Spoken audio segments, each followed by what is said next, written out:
Good day mga katiktik, meron tayo ditong Oppo E8, yan o, activate phone. Siya po ay merong Hey-Tap account at ipapakita ko sa inyo kung paano nga ba natin itong i-remove. Dahil ito po ay Oppo E8, yung model number niya mga katiktik is PDBM00.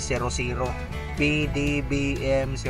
So pag-try ako dito mga katiktik na gamitan ng SIM card na merong pin code. Testing ko sana mga katiktik kung makapasok tayo dun sa camera test at dun sana tayo makapag-bypass. So ang problema ko dito is hindi po siya pumapasok sa software version mga katiktik. Yung pag nag-dial tayo hindi po lumalabas yung software version, kaya hindi natin ma-check. So ang ginawa ko na lang mga katiktik is tinry ko muna ng tinry, kasi hindi po siya mga katiktik pagka halimbawa naka-type ka na ng asterisk number 899 sign number, pag inulit mo ulit mga katiktik, pag pindot ng emergency call, hindi na po siya gagana, hindi na po siya mag-function, kaya kailangan mo siya ulit i-turn off. Pagka turn off mo mga katiktik, dapat nakalagay na yung SIM card na mayroong pin code. Meron tayong vlog na diyan mga katiktik na paano maglagay ng pin code. O sa mga hindi pa marunong maglagay ng pin code sa SIM card, ilagay ko na lang ang link sa description. So pabisita na lang mga katiktik yung natin, link na nasa description kung paano maglagay ng pin code sa SIM card. Ayan, so nakita nyo, tinurn off ko muna yung cellphone, i-restart ko.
At dito mga katiktik, pagbukas ng ating phone, denial ulit natin, emergency call. Ayan, nakita mo pumapasok tayo dito. Dial natin yung 899. Yun, hindi pa rin siya lumabas mga katiktik. At kapag ginulit nga natin, lagyan natin ng may pin code, pag pinindot natin sa emergency call, hindi na po siya magpa-function. Kailangan mo ulit siya i-restart. Kaya ang ginawa ko dito mga katiktik is hinanap ko muna yung niya mga katiktik, yung tools para mai-remove natin tong Hey-Tap account ng phone na E8 PDBM00. So yun, i-open ko lang yung tool mga katiktik, but don't worry, papakita ko din sa inyo yan kung saan yung settings. Yan, siset ko lang muna mga katiktik para ready na ang lahat. Yan, naiset ko na yung tools ko mga katiktik, at kailangan nating i-turn off tong cellphone na Oppo E8. Yan. So pag na-turn off na, long press mo lang yung volume up, volume down, and then isaksak mo yung data cable mo na connect sa PC. So ito yung tools na ginagamit natin mga katiktik as usual. Ayan.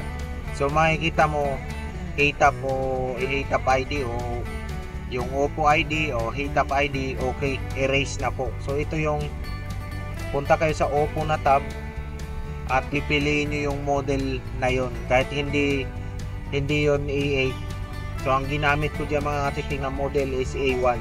So after nito magbukas mga katiktik, ipapakita ko ng malapitan sa ating tool kung paano nga ba natin na i-remove yung HeyTap ID o HeyTap account ng itong Oppo A8. So yun mga katiktik, next setup lang natin to hanggang makarating tayo sa home screen. Yan, skip lang hanggang makarating sa ating home screen. Yan. So malapit na mga katiktik, at kung nakatulong ito sa inyong video na to mga katiktik, huwag mo naman sanang kalimutan i-like at syempre mag-subscribe ka na rin sa ating channel. Ayan. So again, idadial ko.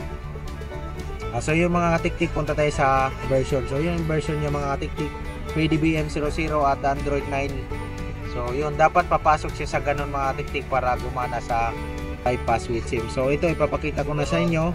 Ay mga katiktik, punta sa Oppo na tab at pipiliin nyo lang yung Oppo A1.